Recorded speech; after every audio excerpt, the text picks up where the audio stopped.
हामी जनताका जनप्रतिनिधि हौँ, कसैको दया र निगाहमा यहाँ आएका होइनौँ। हाम्रो कर्तव्य सत्य कुरा बोल्ने हो। कसैले कसैलाई कति समर्थन गर्छ, कसको पक्षमा कति सांसद छन्, कसको सरकार छ, कसको जनमत छ, कसले कति साइबर बुलिङ गर्न सक्छ, त्यो विषयवस्तु हामीलाई कुनै महत्त्व छैन। मान्य सदस्यहरू, राष्ट्रिय प्रजातन्त्र पार्टीका संसदीय दलका नेता माननीय ज्ञानबहादुर शाहीले बोल्नको लागि समय माग गर्नुभएको छ। अब म उहाँलाई समय दिन्छु। माननीय सदस्यले रोस्टमको प्रयोग गर्न सक्नुहुनेछ। समय 10 मिनेट। सम्माननीय सभामुख महोदय र माननीय सांसदज्यूहरू, सम्माननीय सभामुख महोदय, देशको सम्माननीय प्रधानमन्त्रीमाथि अरू जेसुकै कुरा भए पनि हाम्रो देशको प्रधानमन्त्री सुशासनको पक्षमा भ्रष्टाचारका विरुद्ध कडा कदम चाल्नुहुन्छ भन्ने भरोसा र आशा अझै जीवित छ। हामी सरकारको सुशासनको पक्षमा खुलेर साथ दिइरहेका छौँ र दिन्छौँ पनि। हामी विरोधका लागि विरोध गर्दैनौँ, तर व्यथितिका विरुद्ध संसदमा आवाज उठाउँछौँ र उठाइरहन्छौँ पनि। किनकि संसद भनेको जवाबदेहिता खोज्ने, जनताका मुद्दाहरू उठाउने, ऐन नियम बनाउने थलो हो। सत्ता पक्ष र प्रतिपक्षको बिचको चर्काचर्की हुनु, बहस हुनु संसदको मर्यादा र संसदीय अभ्यास हो। त्यो भएको हुनाले सम्माननीय सभामुख महोदय, सरकार गठन भएको भर्खरै भएको छ। सरकारले अहिले नै यो काम गरेन, यो काम गर्न सकेन भन्ने कुरामा हामी अहिले छैनौँ। तर सरकारले वर्तमान अवस्थामा बजेट ल्याउँदा र सरकारले आफ्ना धारणा सार्वजनिक गर्दै गर्दा र विभिन्न किसिमका ऐन नियम र विधेयक ल्याउँदै गर्दा हाम्रो फरक धारणा छ।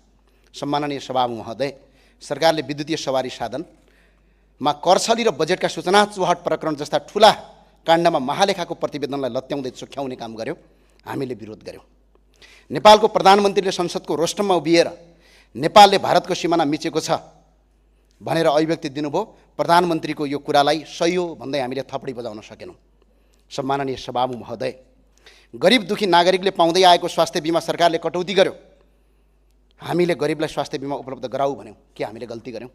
सम्माननीय सभामुख महोदय, सरकारले 2 करोड रुपैयाँसम्म मात्र लगानी भएका किसानहरूलाई अनुदान दिने भन्यौँ, हामीले गरिब दुखी किसानलाई अनुदान दिए भन्यौँ, के हामीले गलत गर्यौँ? सम्माननीय सभामुख महोदय, सरकारले हुकुमवासीलाई विस्थापित गर्यो, हामीले खुलेर सरकारको प्रशंसा गर्यौँ र भन्यौँ आम नागरिकलाई दुःख दिने काम नगर, सरकारले नीति र विधि पुर्याएर मात्र ती नागरिकलाई त्यहाँबाट ओसार भन्यौँ, के हामीले गलत गर्यौँ? सम्माननीय सभामुख महोदय, सरकारले अस्पतालमा तडपिँदै गरेका नागरिकको बिरामीमाथि कर लगाउँछु भन्यो, हामीले यो लगाउनु हुँदैन भन्यौँ, के हामीले गलत गर्यौँ?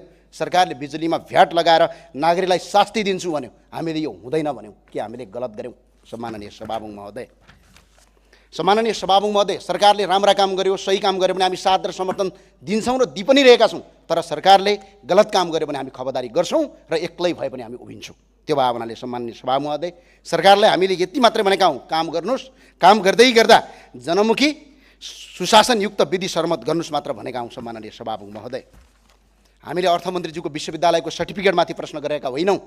हामीले भन्सारका दर हेरफेर भयो कि भएन, बजेटको सूचना चुहाट भयो कि भएन, राज्यलाई राजस्व नोक्सानी पुर्याइयो कि पुर्याइएन भन्ने विषयमा प्रश्न उठाएका हौँ। सम्माननीय सभामुख महोदय, यदि केही पनि भएको थिएन भने विद्युतीय सवारी साधनमा 2 हप्तासम्म प्रधानमन्त्रीको कार्यालयले भन्सारबाट आएका गाडीहरू नियन्त्रणमा राख्न किन आवश्यक ठान्यो?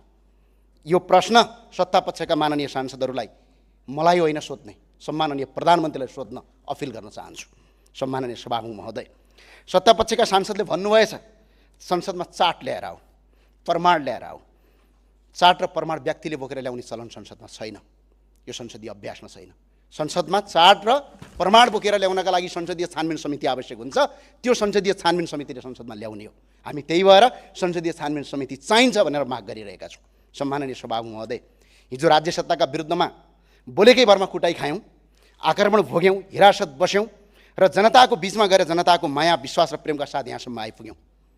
तर एउटा कुरा गर्वका साथ भन्न सक्छौँ, सम्माननीय सभामुख महोदय, हामीले कहिल्यै पनि राष्ट्रसँग गद्दारी गरेका छैनौँ।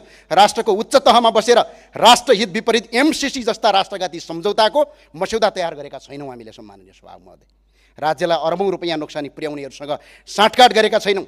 एनसेल प्रकरणमा राज्य ठगिँदा सडकमा उत्रियौँ, कुटाइ खायौँ, अदालतमा मुद्दा हाल्यौँ, फाइल बोकी गल्ली गल्ली तपाईँको चार्यौँ, कार्यालय कार्यालय धायौँ। तर सुकिल्ला मुकिल्ला कपडा लगाएर 5 तारे होटलमा बसेर विज्ञ र विज्ञताको सर्टिफिकेट देखाउँदै राज्यलाई अरबौँ रुपैयाँ कर छली गराउनेहरूसँग डिनर गर्न गएका छैनौँ। सम्माननीय सभामुख महोदय, सम्माननीय सभामुख महोदय, हामीलाई भोको पेट भोको पेटको पीडा थाहा छ, गरिबको चोट कस्तो हो त्यो थाहा छ, ठुला मानिसहरूको हेपाई र चेपाई कस्तो हुन्छ त्यो पनि थाहा छ, सुकिल्ला र मुकिल्लाहरूले हामीमाथि गर्ने व्यवहार पनि थाहा छ।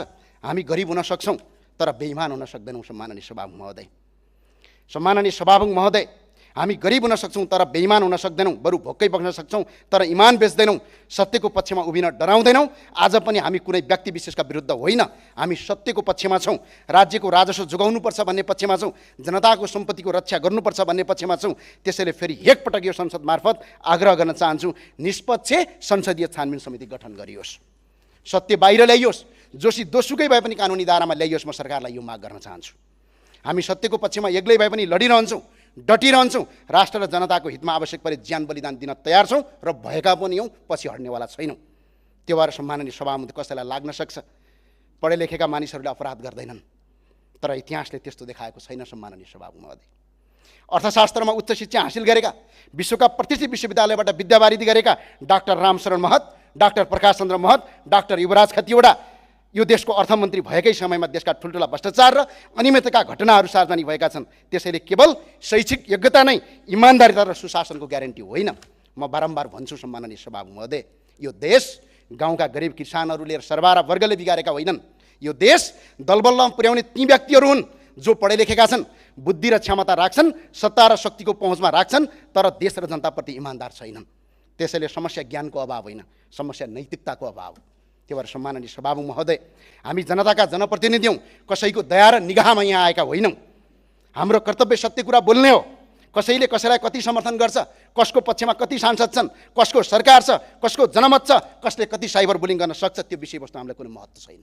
तर स्पष्टका धारणाका साथ हामी सत्य एक्लै भए पनि खडा हुन्छौँ। असत्यको फैसला भिडले होइन, प्रमाणले गर्छ सत्यको फैसला। सम्माननीय सभामुख महोदय, सत्तापक्षका सांसदहरूको अभिव्यक्ति मैले सुनेको छु। तपाईँ 5 सिटे, तपाईँ 1 सिटे, तपाईँ 2 सिटे भन्दै सार्वभौम संसदको अपमान गर्ने काम भइरहेको छ। याद रहोस्, यो संसदीय व्यवस्था हो, यो संसदीय व्यवस्था हो। यो संसदीय व्यवस्थामा एकजना सांसदको महत्त्व पनि त्यति नै हुन्छ, बाँकी जति 274 जना सांसद छन्। त्यो भए हुनाले संसद सङ्ख्याले चल्ने होइन, विधिले चल्ने हो, संसद नीतिले चल्ने हो। संसदको सङ्ख्या महत्त्वपूर्ण केवल सरकार बनाउन, सरकार टिकाइराख्न, सत्ताको गोटी बन्न मात्र काम लाग्छ। त्यो भएर सम्माननीय सभामुख महोदय, यो सार्वभौम संसदलाई अपमान गर्ने, पटक पटक इतिहास पल्टाएर हेर्नुहोस्। हाम्रो इतिहास के थियो एकछिन पल्टाएर हेरौँ त, छातीमा हात राखेर जम्मा 3 वर्ष अगाडिको इतिहास हेरौँ। कोही सडकमा कराइरहेका थियौँ, कसैले सडकमा कुटाइ खाइरहेका थियौँ, आक्रमण भोगिरहेका थियौँ, कसैले शरीरभरि साङ्लो बाँधेर माइतीघर मण्डलामा उभिरहेका थियौँ, कोही हिरासतमा हत्कडी लगाएर थुनिएका थियौँ। तर आज सत्ताको हुर्मत लिने केही मन्त्रीहरू हिजो त्यही सत्ता राज्य सत्ताको छत्रछायामा हुर्किँदै राष्ट्रघाती एमसी पास गराउन सघाउँदै हामीमाथि आक्रमण गर्न आक्रमणकारीको सहगोत्री थिए। र सम्माननीय सभामुख महोदय, हिजो संसदमा झन्डै त्यतिखेर सरकारको पनि 2/3 थियो, बहुमत थियो। त्यो सरकारले हाम्रो कुरा सुनेन, प्रतिपक्षलाई अपमान गर्यो, सांसदलाई अपमान गर्यो। त्यसको परिणामस्वरूप भदौ 24 र 23 को आन्दोलन भयो। त्यो सरकारको संसदको बहुमत केही काम लागेन, हेलिकप्टर चढेर भाग्नुपर्ने दिन आयो। सम्माननीय सभामुख महोदय, अनि अर्को कुरा 35 वर्षदेखि लुटे, हामीले पनि लुट्न पाउनुपर्छ भन्ने बासी अहिले निर्माण भइरहेको छ। 35 वर्षदेखि तिनीहरूले लुटेकै कारणले गर्दा अहिले जनताले जनमत परिवर्तन गरेका हुन्। फेरि लुट भनेर जनताले जनमत दिएका होइनन्। यो कुरा हेक्का रहोस्। सम्माननीय सभामुख महोदय, म सम्मानपूर्वक भन्न चाहन्छु, सङ्घर्षको कुरा गर्दा यो देश बनाउनका लागि तपाईँहरूको जति सङ्घर्ष छ, हाम्रो पनि त्यति नै सङ्घर्ष छ। फरक यति मात्रै थियो, तपाईँहरू सायद सुगम र सुविधा सम्पन्न परिवेशबाट आउनुभएको होला। हामी दुखी गरिब र किसान सरबारा वर्गका सन्तान थियौँ, त्यही परिवेशबाट आयौँ। तपाईँहरू टेलिभिजनभित्र चिल्ला स्टुडियोभित्र बसेर एसी रुमभित्र बसेर आफ्ना विचार राख्नुहुन्थ्यो होला, हामी सडकमा उभिएर आफ्नो आवाज उठाउँथ्यौँ। तपाईँहरू सामाजिक सञ्जालमा स्टाटसबाट देश बदल्ने सपना देख्नुहुन्थ्यो होला, हामी लाठी भाला र साङ्गीतिक आक्रमण भोग्दै गिरफ्तारी र दमन सहदै परिवर्तनको आवाज उठाउँथ्यौँ। तर हाम्रो आवाज एउटै थियो, सुशासन सुशासन, भ्रष्टाचार मुक्त नेपाल। सम्माननीय सभामुख महोदय, हिजो 35 वर्ष सरकार चलाउनेहरू र आज सत्ता चलाउनेहरू बिचमा केही फरक देखिएन। सम्माननीय सभामुख महोदय, हिजो उनीहरूको 2/3 बहुमत थियो, 33 किलो सुन काण्डको निष्पक्ष छानबिन गरौँ भनेर भन्दा उनीहरू तयार भएनन्। आज करछली र इभी गाडीको भन्सार दर रेटको चुहारको मुद्दामा निष्पक्ष छानबिन गरौँ भन्दा तपाईँहरू तयार हुनुहुन्न। हिजो उनीहरूको सरकार थियो, अदालतमा दर्ता भएका मुद्दा आफै फिर्ता लिन्थे। आज तपाईँहरूको सरकार छ, तपाईँहरू अदालतको मुद्दा आफै फिर्ता लिनुहुन्छ। हिजो उनीहरूको विपक्षमा बोल्दा झुटा मुद्दा लगाइन्थ्यो र अदालत देखाएर तर्साइन्थ्यो। आज तपाईँहरूको विपक्षमा बोल्दा अनुसन्धान निकाय र विभिन्न राज्य संयन्त्रको नाम लिएर दबाब सिर्जना गरिन्छ। हिजो उनीहरूका मन्त्री खुलमखुला धम्की दिन्थे, आज तपाईँहरूका मन्त्री संसदको रोस्टरमा बसेर धम्कीपूर्ण भाषण प्रयोग गरिरहेका छन्। हिजो उनीहरूका विरुद्धमा बोल्दा कार्यकर्ताले सडकमा आक्रमण गर्थे, आज तपाईँहरूका विरुद्ध बोल्दा तपाईँहरूका कार्यकर्ता सामाजिक सञ्जालमा सङ्गठित रूपमा चरित्र हत्या गर्छन्। फरक यति मात्र हो, आक्रमण हिजो सडकमा हुन्थ्यो, आज डिजिटल माध्यमबाट। हिजो आक्रमण भौतिक रूपमा हुन्थ्यो, आज मानसिक रूपमा। हिजो पनि राज्य शक्तिको प्रयोग गरेर असहमतिको आवाज उठाउनेलाई दबाउने प्रयास गरिन्थ्यो, आज पनि गरिँदैछ। हिजो पनि आलोचकलाई शत्रु ठानिन्थ्यो, आज आलोचनालाई विकास विरोधी ठानिन्छ। फरक के रह्यो तपाईँ र उनीहरू बिचमा? फरक यति मात्र छ कि चुनाव चिन्ह फरक छ, अनुहार फरक छ, तर व्यवहार उही छ, प्रवृत्ति उही छ, सत्ता जोगाउने शैली उही छ। जनताले अनुहारको परिवर्तन, शासन शैली र संस्कार परिवर्तन खोजेका हुन्। दुःखको कुरा अनुहार फेरिए पनि व्यवहार फेरिएको देखिएन। त्यसैले प्रश्न सत्ता परिवर्तनको होइन, प्रश्न शासनको चरित्र परिवर्तनको हो।